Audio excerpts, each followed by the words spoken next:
السلام علیکم ورحمۃ اللہ وبرکاتہ۔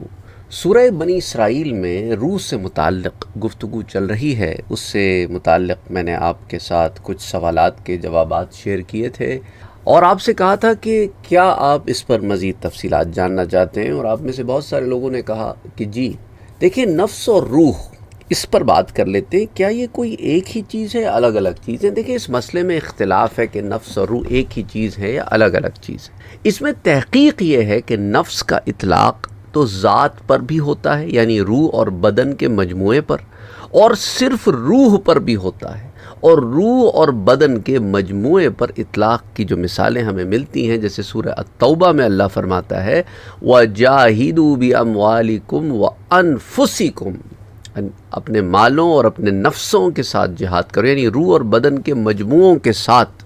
اسی طرح سورہ البقرہ میں اللہ فرماتا ہے فَتُوبُوا إِلَىٰ بَارِئِكُمْ فَاقْتُلُوا أَنفُسَكُمْ، اپنے خالق کی طرف توبہ کرو اور اپنے آپ کو خود قتل کرو، یعنی روح اور بدن کے مجموعے کو۔ اور نفس کے روح پر اطلاق کی مثالیں بھی قرآن میں ہیں، جیسے سورہ الانعام میں ہے وَلَوْ تَرَىٰ إِذِ الظَّالِمُونَ فِي غَمَرَاتِ الْمَوْتِ وَالْمَلَائِكَةُ، اور اگر آپ اس وقت دیکھتے جب یہ ظالم لوگ موت کی سختیوں میں ہوں گے اور فرشتے اپنے ہاتھ بڑھا رہے ہوں گے، اخرجوا انفسکم، کہ اپنی روحوں کو نکالو، اپنی جانوں کو نکالو، اپنے نفسوں کو نکالو۔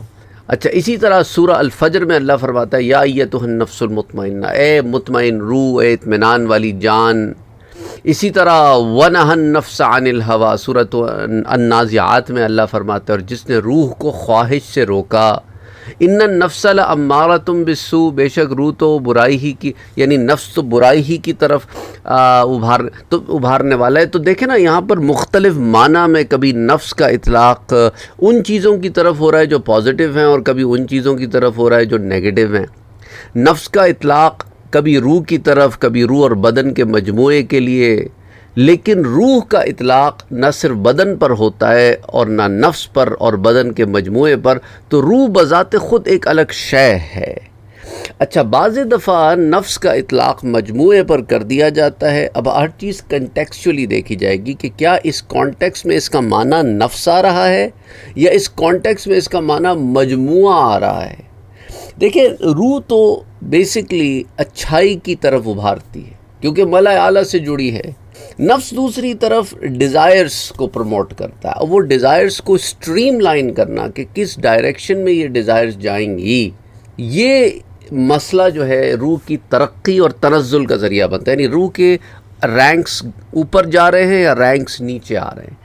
دیکھیں، آپ نے روح کی اقسام، نفس کی اقسام تو سنی ہوگی لیکن روح کی اقسام نہیں سنی ہوگی، جیسے نفس امارہ ہے، نفس لوامہ ہے، نفس مطمئنہ ہے، نفس راضیہ ہے، مردیہ ہے، کاملہ، مختلف ہیں۔ اچھا، علامہ میر سید شریف جرجانی متوفی 816 ہجری کے، آپ لکھتے ہیں کہ نفس امارہ وہ روح ہے جو طبیعت بدنی کی طرف مائل ہوتی ہے اور لذتوں اور شہوات حسیہ کا حکم دیتی ہے اور دل کو سفلی جانب کی طرف کھینچتی ہے۔ یہ تمام برائیوں کا ماوا اور اخلاق مذمومہ کا منبع ہے۔ اور نفس لوامہ یہ وہ روح ہے کہ جب اس کی جبلت ظلمانی کی وجہ سے کوئی برا کام صادر ہوتا ہے یا غفلت میں مستغرق ہونے کی وجہ سے اس سے کوئی برائی ہو جاتی ہے، تو وہ اپنے آپ کو ملامت کرتی ہے، گلٹ محسوس کرتی ہے، اور سیلف اکاؤنٹیبلٹی کے ذریعے سے پھر اس برائی سے توبہ کرتی ہے۔ اور نفس مطمئنہ یہ وہ روح ہے جو عقل کے نور سے پر اپنی ذات میں ایک منور شے ہوتی ہے، اور ایسی صفات جو اسے گناہوں کی طرف لے جاتی ہوں ان سے دور رہتی ہے، اور اچھے اخلاق ان سے جڑی ہوتی ہے۔ اچھا، اسی طرح علامہ میر سید شریف جرجانی نے مطلقاً نفس کی یہ تعریف بھی کی ہے کہ یہ وہ لطیف جوہر ہے جو حیات، حس اور حرکت ان سب کی قوت کا حامل ہوتا ہے، اور اس کا نام روح حیوانی ہے۔ یہ وہ جوہر ہے جو بدن کو روشن کرتا ہے، اور موت کے وقت بدن کے ظاہر اور باطن سے اس کی روشنی ختم ہو جاتی ہے، کٹ جاتی ہے، منقطع ہو جاتی ہے، اور نیند کے وقت فقط ظاہر بدن سے اس کی روشنی منقطع ہوتی ہے، نہ کہ بدن کے باطن سے، کیونکہ موت انقطاع کلی ہے، ہر قسم کی چیز کاٹ دیتا ہے۔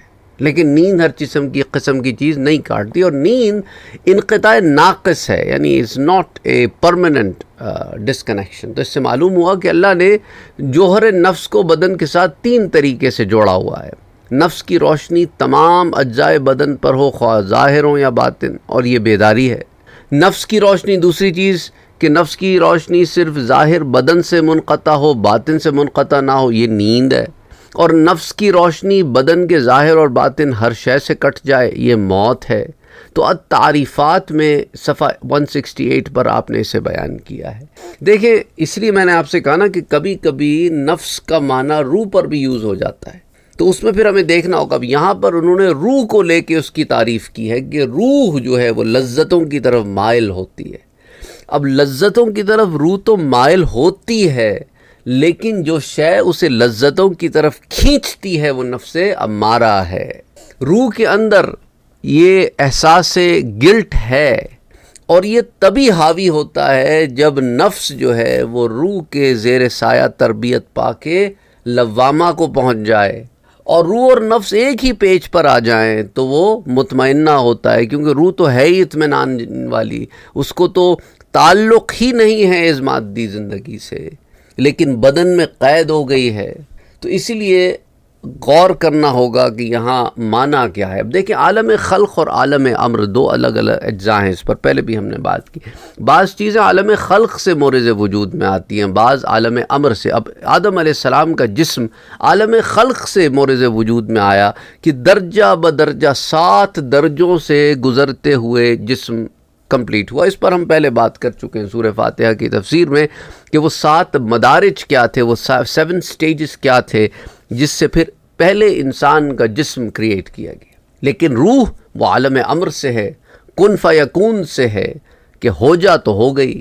حضرت عبداللہ ابن مسعود بیان کرتے ہیں کہ ایک دن میں حضور صلی اللہ علیہ وآلہ وسلم کے ساتھ ایک کھیت میں جا رہا تھا، آپ ایک شاخ کے ساتھ ٹیک لگائے ہوئے تھے۔ اس وقت وہاں سے کچھ یہود گزرے، ان میں سے ایک نے دوسرے سے کہا کہ ان سے روح کے بارے میں سوال کرو۔ اس نے کہا تمہیں ان سے سوال کرنے کی کیا ضرورت ہے؟ دوسرے نے کہا وہ تم کو ایسا جواب نہ دیں جو تم کو ناپسند ہو۔ پھر انہوں نے ان سے سوال کرو کہ کہا کہ ایک دوسرے کو پش کیا، ایک دوسرے کو کہا کہ نہیں ان سے سوال۔ بہرحال انہوں نے حضور صلی اللہ علیہ وآلہ وسلم سے سوال کیا تو حضور نے ان کو کوئی جواب نہ دیا۔ تو حضرت عبداللہ ابن مسعود کہتے ہیں کہ میں سمجھ گیا کہ ابھی وحی جو ہے وہ آئے گی اور آپ اپنی جگہ کھڑے ہیں، اور پھر یہ آیہ مبارکہ کی طرف اللہ سبحانہ وتعالیٰ نے نشاندہی فرمائی، وَيَسْأَلُونَكَ عَنِ الرُّوحِ قُلِ الرُّوحُ مِنْ أَمْرِ رَبِّي وَمَا أُوتِيتُم مِّنَ الْعِلْمِ إِلَّا قَلِيلًا۔ اور یہ لوگ آپ سے روح کے بارے میں سوال کرتے ہیں، آپ کہیے کہ روح میرے رب کے امر سے ہے اور تم کو محض تھوڑا سا علم دیا گیا۔ اور یہ صحیح بخاری کی روایت ہے، سنن ترمذی کی، سنن کبریٰ امام نسائی بھی لاتے ہیں، صحیح بخاری میں حدیث 4721۔ تو یہاں پر میرے رب کے امر سے مراد یہ ہے کہ روح عالم ملکوت سے ہے، عالم خلق سے نہیں ہے، جو عالم الغیب و شہادت ہے۔ اور یہ آیہ مبارکہ آپ کہیں گے یہ تو مکی دور کی آیہ مبارکہ ہے، جب کفار مکہ نے حضور سے یہود کے پوچھنے پہ روح کے متعلق سوال کیا تھا۔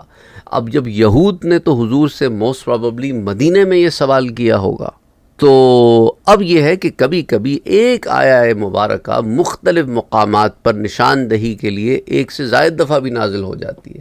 وہ تو ان کفار مکہ کو جواب تھا، اب پھر نشاندہی کرائی گئی کہ حضور وہی جواب جو سورہ اسراء میں مکی دور میں کفار مکہ کو دیا تھا وہی ان کو بھی جواب ہے، ان کے لیے کوئی اور تفصیلاً جواب نہیں ہے۔